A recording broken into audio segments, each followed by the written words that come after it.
नमस्कार। बहुत सारे लोग पूछते हैं कि याददाश्त के लिए क्या करें, हमारे दिमाग में बहुत सारे विचार चलते हैं, उसके लिए क्या करें। देखिए, उपाय तो बहुत सारे होते हैं, एक सीक्वेंस होता है, एक ट्रीटमेंट होता है, लेकिन कुछ ऐसी चीज़ें हैं छोटी छोटी जिनको अगर जीवन में अपनाया जाए तो इंस्टेंट तो उसका लाभ मिलता है और उसके लाभ के साथ साथ माइंड जो है वो भी बड़ा शांत में रहता है। ऐसा ही एक उपाय है योग के अंदर जिसको प्राणायाम के रूप में जाना जाता है और वो प्राणायाम है भ्रामरी प्राणायाम। जिस प्रकार आपने देखा होगा कि एक कंप्यूटर के अंदर जब वायरस आ जाते हैं तो एंटीवायरस जो है वो उसमें चलाया जाता है और वो उसकी जगह को खाली कर देता है। एंटीवायरस के द्वारा वायरस को जब ख़त्म कर दिया जाता है तो जो फुल स्पेस है उस कंप्यूटर के मेमोरी में बन जाती है। यही मेमोरी की बात है हमारे माइंड की। हमारा माइंड भी उसी वो जो शब्द मेमोरी आया है वो हमारे माइंड से ही आया है। तो हमारा माइंड और कंप्यूटर का माइंड अगर एक बराबर मात्रा में लेकर चलें तो आप ये मानिए कि एंटीवायरस का काम कोई ना कोई ऐसी चीज़ तो है जो हमारे माइंड के लिए करती है। तो हजारों सालों से हमारे योग शास्त्रों में, योग की पुस्तकों में इस विषय का विवरण है कि हमारा माइंड जो है उसको हम प्राणायाम के द्वारा खाली कर सकते हैं, शुद्ध कर सकते हैं, साफ कर सकते हैं। तो उसी का एक प्राणायाम जो है वो है भ्रामरी प्राणायाम, जिसकी चर्चा मैं कर चुका हूँ। भ्रामरी प्राणायाम क्यों करें, कैसे करें, इसके बारे में अगर बात करें तो देखिए कि ब्रह्मांड में एक नाद है, जिस नाद को आप अगर प्रत्यक्ष या भौतिक रूप से सुनना चाहें तो एक लोटा आप ले सकते हैं। लोटा गोल होता है, ब्रह्मांड का रूप होता है, इसलिए लोटे का नाम लिया है। बाकी आप गिलास में भी ले सकते हैं, लेकिन लोटा ज़्यादा बेटर है। उसको अगर कान पे लगाएंगे, खाली लगाएंगे तो उसका जो नाद है वो नाद आपको एक गुंजायमान सुनाई देगा, जैसे ऐसा एक नाद सुनाई देगा। वो नाद ब्रह्मांड का नाद है और वही नाद यथा ब्रह्मांडे तथा पिंड, एक पिंड में भी वो ब्रह्मांड का नाद होता है। इसी प्रकार हमारा शरीर भी एक पिंड है और इसमें भी एक नाद है, लेकिन उस नाद को हमने बाहर की बहुत सारी टेंशन से और बहुत सारी बातों से हमने उस नाद को डिस्टर्ब कर दिया है।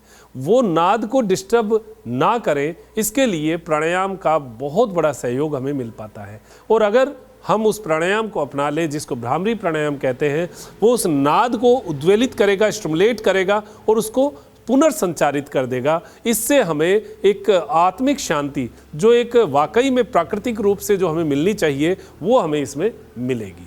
बिना किसी दवाई, बिना किसी बहुत बड़ी क्रिया के आप इस भ्रामरी प्राणायाम से अपने आप को शुद्ध और अपने मन को, याददाश्त को मजबूत कर सकते हैं।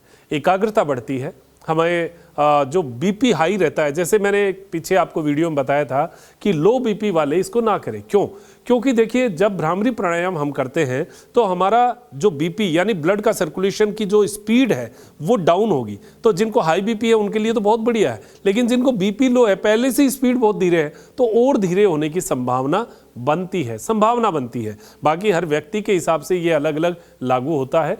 तो ये जो संभावना है ये ना बने, इसके लिए आप ध्यान करें कि आपका बीपी लो नहीं हो, डाउन नहीं जाता हो। ज़्यादातर आजकल समस्याएं हाई बीपी की रहती है। तो हाई बीपी के साथ साथ तनाव है, डिप्रेशन, एंग्जाइटी, बहुत सारे अवसाद, बहुत सारे ऐसे टेंशन्स हैं जो आप बता भी नहीं सकते, एक्सप्लेन भी नहीं कर सकते। उसके लिए भ्रामरी प्राणायाम करना चाहिए। तरीके बहुत हैं, विभिन्न प्रकार से आप भ्रामरी प्राणायाम कर सकते हैं।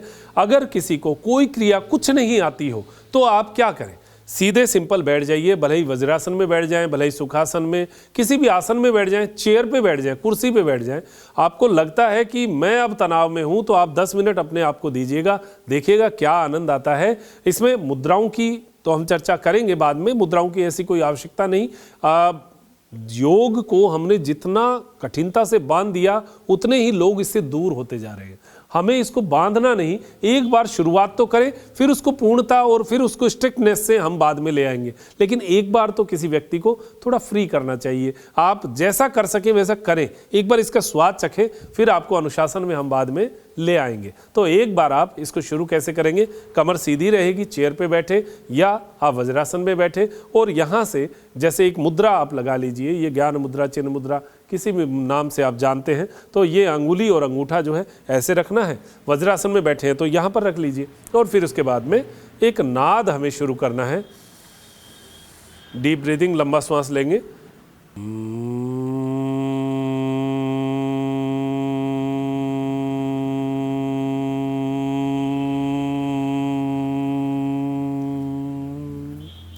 ये जो नाद है ये श्वास को बाहर निकालते हुए, बाहर छोड़ते हुए आपको जो है इसको आवाज़, साउंड देना है। कैसे करेंगे? लंबी श्वास भर ली,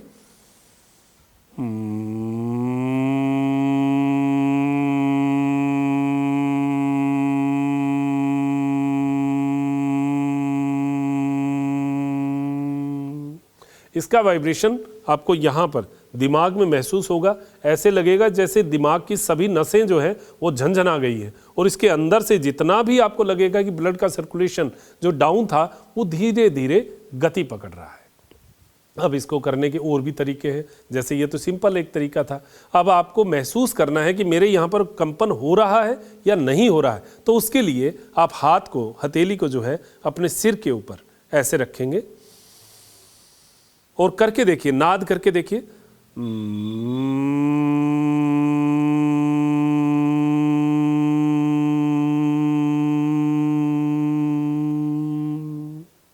ये मैं आपको उदाहरण इसलिए दे रहा हूं कि आपको वाकई में पता चले कि यहाँ पर कंपन होता है। जब आप हथेली यहाँ पर रखेंगे तो हथेली के बीच में आपको सिर का हिस्सा जो है वो कंपायमान, ऐसे कंपन होता हुआ महसूस होगा। और ये कंपन हो रहा है, इसका मतलब कुछ न कुछ हिल रहा है, और वहाँ पर ब्लड का सर्कुलेशन जो अटका हुआ है, जो ट्रैफिक जाम है, जो माइंड में एकदम से टेंशन, तनाव, एक खिंचाव जो है वो सब नरम हो जाएगा, एकदम फ्री हो जाएगा। ये आप फ्री करें। ये दूसरा तरीका मैंने आपको बताया, ये भी रख के आप कर सकते हैं। इससे आपको एक कंसंट्रेशन का एक आधार मिलेगा। हाथ यहाँ पर रहेगा तो आपको लगेगा कि मैं कुछ कर रहा हूँ, तो ये आधार भी आपको मिल सकता है। ये भी तरीका कर सकते हैं। प्रेक्षा ध्यान में जो जैन धर्मावलंबी है उसमें इसको जीवन विज्ञान के अंतर्गत पढ़ाया जाता है। महाप्राण ध्वनि के रूप में ये हाथ जो है यहाँ पर रखा जाता है। ये कंपन महसूस करने के लिए आपको बहुत लाभकारी सिद्ध होता है, तो ये भी आप कर सकते हैं। इसके साथ फिर उसके बाद में षणमुखी मुद्रा के साथ करें। भले ही आप अंगुली को ऊपर मस्तक के ऊपर रख के, आँख के ऊपर, नाक के ऊपर, नाक से नीचे, और भले ही आप इस अंगुली को आँख के ऊपर, नाक के ऊपर, नाक से नीचे और होठ से नीचे, यानी ये समस्त बिंदु जो हैं इनको बंद करना है, छिद्र को बंद करना है, और फिर कान का जो ये उभरा हुआ हिस्सा है उस पर अंगूठा लगाकर इसको बंद करना है। ये मुद्रा जो है भले ही आप यहाँ से करें और भले ही यहाँ से करें, बस ध्यान इतना रखना कि ये प्रेशर नहीं करना। देखिए, ये प्रेशर करोगे तो टेंशन में आ जाओगे, नहीं हो पाएगा, वो कंसंट्रेशन नहीं बन पाएगा। कंसंट्रेशन इस षणमुखी मुद्रा को जब हम करते हैं तो आपको एक ऐसा महसूस होगा जैसे आपको बांध दिया है, और बांधने के बाद में जो अंदर कंपन हो रहा है वो एक मस्तक के पूरे हिस्से में हो रहा है, और आपको उसका बहुत अच्छा आनंद जो है वो महसूस होगा। कोहनियाँ उठी हुई रहेंगी, लंबा श्वास भरेंगे,